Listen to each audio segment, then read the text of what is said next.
Bonsoir à tous, je suis Kevin Gall, ministère prophétique. Nous sommes le 6 février 2021, il est 22h54. Je voulais rappeler des choses que j'ai pu dire dans le passé, il y a même plusieurs années. Ces choses, je me vois les rappeler tout simplement parce que je sors d'un temps de prière, de méditation, de réflexion, mais également ensuite des observations, à des analyses concernant l'actualité. Bref, en clair, il faut s'attendre, vous le savez très bien déjà, mais il faut vraiment le conscientiser, le réaliser dans l'esprit pour mieux s'y préparer. Nous devons nous attendre à des lois de plus en plus répressives contre les églises de Dieu. Je dis contre les églises de Dieu, mais je voudrais dire également, il n'y a pas que des églises de Dieu qui sont fidèles à Dieu. Loin de là. Loin de là. Donc, il y a également des églises qui sont infidèles à Dieu, mais que Dieu compte parmi ces églises. Je pose les bases pour vous faire comprendre le message que j'ai à cœur de donner. Dieu a ses églises. Parmi ces églises, il y a des églises fidèles et il y a des églises infidèles. Beaucoup des églises de Dieu sont infidèles. Beaucoup des églises infidèles, pour ne pas dire toutes, seront appelées en jugement. Tout comme Dieu juge dans le discernement, dans l'appréciation, les églises fidèles, Dieu juge également dans l'appréciation, dans le discernement, les églises qui sont infidèles. Dieu a toujours promis une protection particulière sur les églises fidèles. Et à l'inverse, il a toujours menacé les églises qui sont infidèles. Ma vidéo présente a pour objet d'avertir concernant les intentions de Dieu envers les églises qui sont infidèles, ou qui demeurent infidèles, ou qui restent infidèles, malgré des avertissements qui ont pu être donnés par le Seigneur d'une manière ou d'une autre. De la même manière que le Seigneur a promis d'être sévère concernant ses jugements envers des villes qui ne se sont pas repentis après ses passages lorsqu'il a manifesté des miracles, de la même manière, il est certain que le même Jésus va manifester ses jugements de manière sévère contre des églises dites apostates qui ont reçu des miracles de guérison, de délivrance, de toutes sortes, mais qui ne se seront pas repentis de leurs péchés. Et pour appuyer quand même ce que je dis, et là je l'ai préparé à l'avance, c'est le texte Apocalypse chapitre 2. Vous avez un exemple, et on va le lire à partir du verset 18. Écrit à l'ange de l'église de Thyatire, voici ce que dit le Fils de Dieu, celui qui a les yeux comme une flamme de feu, et dont les pieds sont semblables à de l'airain ardent. Je m'arrête ici, et déjà j'aimerais rappeler, pour les nouveaux convertis, pour les jeunes convertis, mais également pour des pasteurs, qui n'ont en tête que le Jésus des évangiles, qui est tout gentil, tout mignon, et qui fait des miracles à droite à gauche, et qui fait le bien de partout.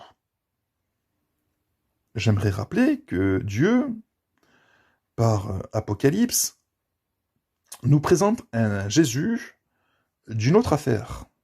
C'est le même, mais on nous dit qu'il a une flamme de feu à la place des yeux. Et il a les pieds semblables à de l'airain ardent. C'est le même Jésus. Il dit comme ça, je connais tes œuvres, ton amour, ta foi, ton fidèle service, ta constance, et tes dernières œuvres plus nombreuses que les premières. Mais ce que j'ai contre toi, c'est que tu laisses la femme Jézabel, qui se dit prophétesse, enseigner et séduire mes serviteurs pour qu'ils se livrent à l'impudicité et qu'ils mangent des viandes sacrifiées aux idoles. C'est là que c'est intéressant. Je lui ai donné du temps afin qu'elle se repentît, et elle ne veut pas se repentir de son impudicité. Voici, je vais la jeter sur un lit et envoyer une grande tribulation à ceux qui commettent adultère avec elle, à moins qu'ils ne se repentent de leurs œuvres. Je ferai mourir de mort ses enfants, et toutes les églises connaîtront que je suis celui qui sonde les reins et les cœurs, et je vous rendrai à chacun selon vos œuvres. Point. On voit un Jésus ici qui est exactement le même Jésus qui a fait des menaces contre des villes qui ne s'étaient pas repenties de leurs mauvaises œuvres suite à des miracles que Jésus avait accordés. Parce qu'il avait quand même trouvé dans certaines villes de la foi. Il fallait qu'il exécute son ministère, il fallait qu'il accomplisse les prophéties qui avaient été écrites pour lui, et le concernant. Et c'est exactement le même Jésus qui prévient encore aujourd'hui par son esprit que de la même manière qu'il a averti l'église de Thyatire, par des menaces, en absence de repentance, qu'il fera mourir de mort des enfants. Les enfants, quels enfants? Il parle des enfants qui sont dans des églises de Dieu, des enfants qui sont infidèles parce qu'ils se livrent à l'impudicité spirituelle. Ici, il était question de Jézabel, qui avait des principes païens et qui séduisait des serviteurs de Dieu à se livrer à des principes païens, à de l'impudicité et à manger des viandes sacrifiées aux idoles. Il faut transposer ça dans le spirituel, parce que le même Jésus nous fait entendre qu'une église qui n'est pas en règle avec lui, que ce soit dans le domaine de l'idolâtrie ou dans un autre domaine, est menacée d'être jugée, et de mort, de mortalité. J'aimerais vous rappeler que ce coronavirus, on a fait des vidéos il y a 1 an, c'est pas du hasard. Et si des pasteurs et des chrétiens ont été touchés par ce virus, et si ça a provoqué de gros scandales, si ça a meurtri beaucoup de personnes, c'est qu'il y a eu ici un avertissement. J'avais fait des vidéos dans le passé pour expliquer que c'était pas un hasard. Toujours est-il que le message d'aujourd'hui, c'était de rappeler qu'il va y avoir de fortes répressions contre les églises de Dieu, et qui, pour la plupart, seront apostates. Alors, bien évidemment, ça va choquer la multitude. Ah, ça y est, l'État agresse, attaque et réprime les églises sont fermées, ça c'est pas nouveau, ça fait 1 an, ça va être de pire en pire, il faut se mobiliser, il faut se rassembler, il faut y aller contre l'État, il faut parler, il faut se défendre contre l'État, patati, patata, mais... Je vous dis que ces pasteurs-là qui vont se rassembler, qui vont se réunir, qui vont vouloir faire qu'un pour faire front à l'État, non pas par la guerre, non pas par les armes physiques, mais simplement par la parole, par les arguments, eh bien, cela ne conduira pas forcément à des victoires. C'est vraiment le message d'aujourd'hui. Bien au contraire. Vous risquez d'être surpris de voir que malgré les efforts des pasteurs, il n'y aura aucune victoire côté évangélique. Au contraire. Mais ce que je voudrais dire, et c'est pire, et là c'est pas tout le monde qui va l'entendre et qui va le recevoir comme étant la vérité, mais j'en ai déjà parlé dans le passé dans beaucoup de vidéos pour préparer déjà les cœurs. Le pire dans tout ça, c'est que Dieu sera du côté de l'État. Pour juger les églises qui, aux yeux de Dieu, sont apostates depuis longtemps. On a lu le passage. Jésus a donné du temps pour que ces églises se repentent. Au bout d'un moment, qu'est-ce qu'il fait le Seigneur? Il juge. Il fait périr de mort. Donc, nous sommes rentrés dans une période de jugement. C'est ce qu'il faut comprendre de l'actualité. C'est ce qui se passe. Et je crains fort, je le répète, que les efforts consentis par les pasteurs qui vont se réunir pour lutter contre la répression des églises, contre la fermeture des églises, contre des lois qui seront appliquées contre des églises, je crains fort que les efforts de ces pasteurs soient réduits à néant. Parce que le problème ne vient pas de l'État, le problème ne vient pas non plus de Dieu, le problème vient des églises, qui ne sont pas parfaites devant Dieu. Quelqu'un va dire, ah mais aucune église est parfaite. Mais c'est pas à toi à juger que toutes les églises ne sont pas parfaites, c'est à Dieu de le faire. C'est pas à toi à argumenter, ni à interpréter, ni à taper sur les prophètes en disant « Ah oui, mais toutes les églises ne sont pas parfaites. Il faut aller à l'église quand même. » Le problème, il est que Jésus, lorsqu'il trouve qu'une église n'est pas parfaite et qu'il les exhorte, qu'il les avertit, et que ces églises restent dans la désobéissance, le jugement, c'est Dieu qui le donne. C'est Jésus qui le donne. Il finira par les détruire.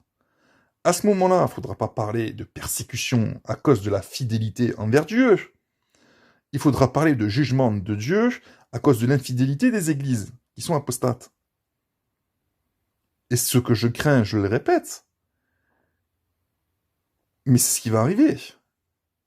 Parce que c'est biblique, c'est prophétique, c'est annoncé déjà, c'est écrit.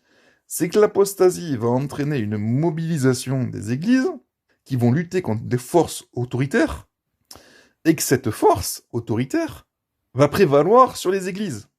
Et les uns et les autres vont dire, mais il est où Dieu? On crie à Dieu et Dieu n'intervient pas. Nous sommes entrés dans un temps de jugement, ça va être progressif. Il va y avoir plusieurs vagues. Ça va durer le temps que ça va durer jusqu'au retour du Seigneur. Il y aura bien évidemment des églises fidèles, les églises fidèles seront protégées. Il y aura des églises fidèles qui seront protégées, mais les églises fidèles ne sont pas forcément les plus grandes églises ou les églises les plus connues. Une église, ça peut être un groupe de 5 personnes dans une maison de prière, c'est tout.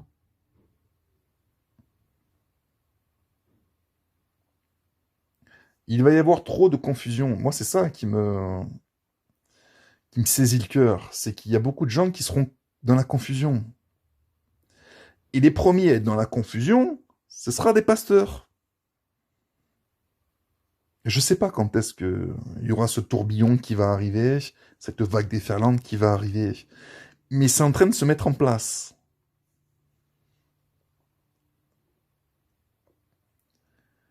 Rien que de voir des chrétiens qui se sont levés comme un seul homme pour défendre corps et âme un homme se nommant frère, être à fond derrière lui,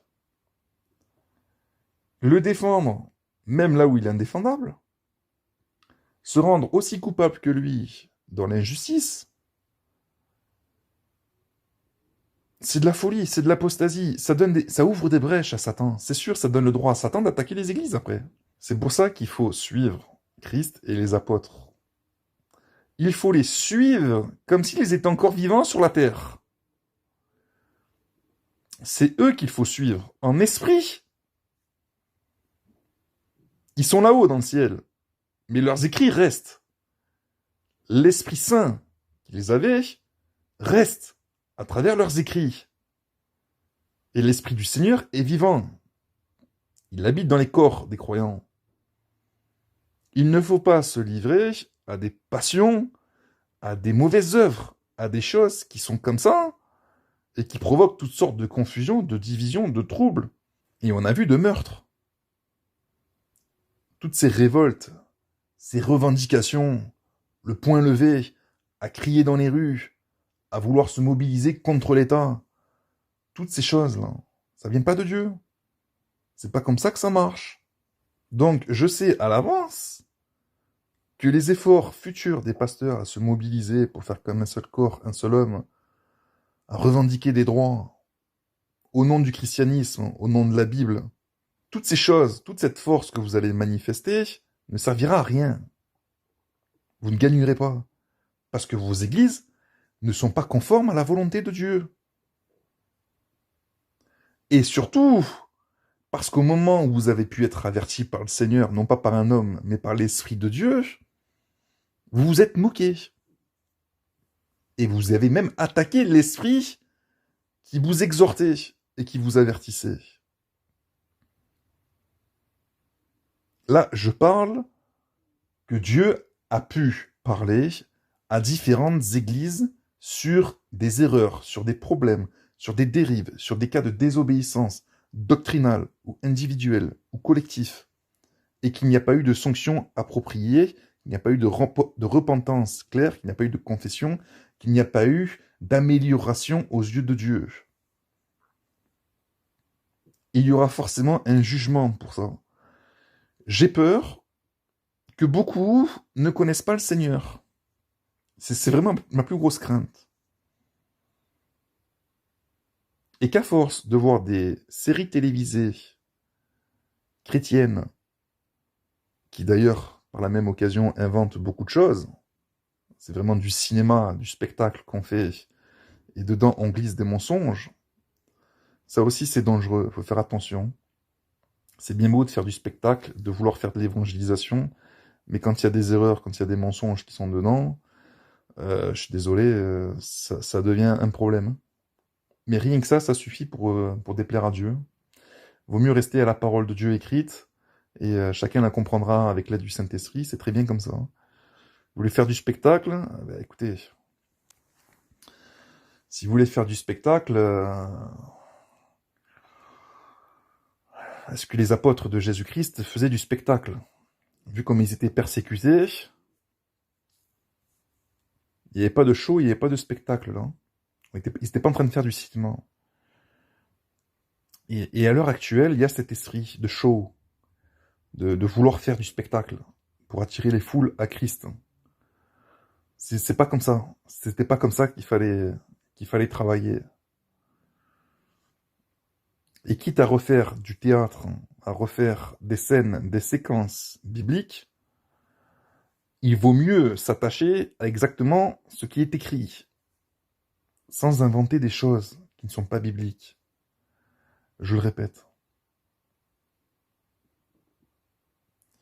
Pourquoi je parle de ça, j'en sais rien, je sais pas. Mais tout ça pour vous expliquer que chaque chose qui n'est pas parfaite devant Dieu concernant son œuvre est appelée en jugement. C'est dur à entendre, hein, mais c'est la vérité.